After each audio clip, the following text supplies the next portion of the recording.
नागपूर महानगरपालिकेच्या आवारामध्ये आज नर्स आणि डॉक्टर महानगरपालिकेचे त्यांनी आज आंदोलन केलेलं. त्यांचं नेमकं काय कारण, त्यांची काय मागणी आहे त्यांना विचारून.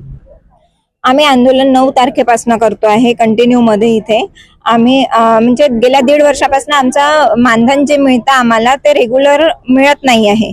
3 महिन्यातून एकदा मानधन मिळतं आहे आणि तेही फक्त 1 महिन्याचं मिळतं आहे. त्यासाठी आम्हाला आमचं मानधन रेग्युलर पाहिजे आहे, दर महिन्याला पाहिजे. कारण प्रत्येकाचे आपले आपले इश्यू असतात. मुलांच्या शाळेची फीज आहे, कोणी रेंटनी राहतं तर घरभाडा आहे, या जायला आहे. मी प्रेग्नेंट आहे तर मला पण आता लागणार आहेच. तर अशा सगळ्यांच्या परिस्थिती खूप बिकट होत आहेत दिवसेंदिवस. दिवाळीसारखा सण असून आम्ही दिवाळीमध्ये आम्हाला पेमेंट नाही मिळाला, म्हणजे दिवाळीच्या दिवशी देखील आम्हाला पेमेंट मिळालेला नव्हता. आमची दिवाळी पण अंधारात गेलेली आहे. आम्ही हे 1.5 वर्षापासून कंटिन्यू मध्ये सहन करतो आहेत. पण आता आमच्या पण सहनशीलतेला कुठेतरी एक हे आलेलं आहे की त्याच्यामुळे आम्ही हा संप सुरू केलेला आहे. महानगर म्हणजे जे हॉस्पिटल्स आहेत, हॉस्पिटलमध्ये जे स्टाफ वगैरे सगळं स्टाफचे तुमचं समर्थन आहे. पण जे तुमचे म्हणतात की जे हॉस्पिटलमध्ये उपचाराला येतात त्यांच्यासाठी काय सोय तुम्ही इथे आंदोलन करता म्हणून? त्यांच्यासाठी आज कॉर्पोरेशनने आमच्या डॉक्टरांच्या ऐवजी दुसरे परमनंटचे डॉक्टर्स पाठवलेले आहेत. आमचे फक्त कालपासून ओपीडी बंद आहे, काल आणि आज ओपीडी बंद आहे. आणि तुम्ही इथे आहेत आणि इमर्जन्सी केस आला तर तेव्हा तुम्ही काय करणार? सर आता त्यांना अपॉइंट केलेलं आहे ते बघतील ना सर. आम्ही इथे असल्यावर आम्हाला काय माहित पडणार आहे? इमर्जन्सी केस आली आहे तर ते अपॉइंटेड आहे. त्यांना 1 वाजेपर्यंत ओपीडी काढणे आहे आणि 1 वाजेनंतर त्यांना काय करायचं आहे ते बघणार आहे सर.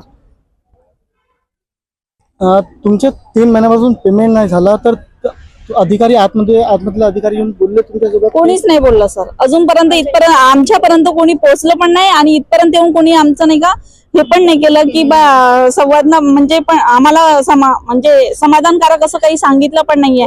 आम्हीच 2दा नाही का नाही आहे आणि आम्हीच 2दा नाही का महापौर मॅडमकडे गेलो. त्यांना आम्ही 2दा निवेदन दिलं, त्यांच्याशी बोललो. तेव्हा त्यांनी 15 दिवसाची वेळ मागितली पण ते 15 दिवस आम्हाला काही पटले नाही. म्हणून आम्ही डॉक्टरांना सुद्धा याच्यामध्ये सामील करून घेतलं की आणि त्यांना पण सांगितलं जर तुम्ही ओपीडी बंद कराल आणि यांना फटका बसेल तरच नाही का सगळं काही आपलं काही होऊ शकते, त्या व्यतिरिक्त काही होणार नाही बा. म्हणून तुम्ही काय सांगणार की जसं महापौरकडे तुम्ही गेले, त्यांनी निवेदन 15 दिवसाचं दिलं, त्यानंतर तरीही तुम्ही आंदोलनाला बसला म्हणजे त्यावर त्यांनी 12-15 दिवस मागितले होते आणि 12-15 सर 3 महिने पेमेंट झालेला नाहीये. अजूनही 12-15 दिवस घ्याल तर तुम्ही 3.5-4 महिने तर होतीलच. आणि त्यामध्ये आता मार्च एंडिंग पण आला आहे आणि तोपर्यंत आम्ही काय करायचं? म्हणून मग आम्ही कंटिन्यू मध्ये हे केलं आहे. आणि जे आमचे एमओज लोक आहेत त्यांनी पण ओपीडी बंद ठेवली आहे. त्यांना पण आमची कुठेतरी कदर आली आहे की बा नाही आता यांना पण स्टाफला पण सपोर्ट करायला पाहिजे. म्हणून त्यांनी पण स्वतःची ओपीडी बंद ठेवून ते पण आमच्यासोबत एकत्र आलेले आहेत व आम्हाला पाठिंबा दिलेला आहे त्यांनी. याच्यामध्ये सगळ्यात जास्त लसीकरणाला फटका बसलेला आहे कारण की लसीकरण कंटिन्यू सुरू असतात मॅडम. पण आता कंटिन्यू आमचे लसीकरण सगळ्यांचे बंद असल्यामुळे सगळ्यांचे वारंवार फोन येत आहे की लसीकरण कधी होईल, बाळाला व्हॅक्सिन कधी लावू. याच्यामुळे त्या छोट्या मुलांचं खूप नुकसान होत आहे त्याच्यामध्ये. जसा हा मुद्दा तुम्ही आतमध्ये मांडलेला आहे की ह्या कारणाने लसीकरणचे काहीतरी होऊ शकतात म्हणून? नाही, हा मुद्दा नाही मांडलेला कारण की जर आमचं कंटिन्यू मध्ये काम बंद असल्यावर तर लसीकरण पण कोण करणार आहे आणि त्याच्यासाठी वेगळा स्टाफ नाही राहू शकत. हे आपले फक्त नाही का परमनंट डॉक्टर नाही का ओपीडी साठी देऊ शकतात पण लसीकरणासाठी दुसरा कुठला स्टाफ नाही येऊ शकत. तर महानगरपालिकेचे जे हॉस्पिटल आहे त्यासाठी जे इथे आंदोलनासाठी बसले आहेत त्यांनी 15 दिवसासाठी त्यांनी निवेदनपत्र देऊन पण त्यांनी आंदोलन कंटिन्यू ठेवलेलं आहे. निहाल तावडे, दैनिक साहसिक, न्यूज 24.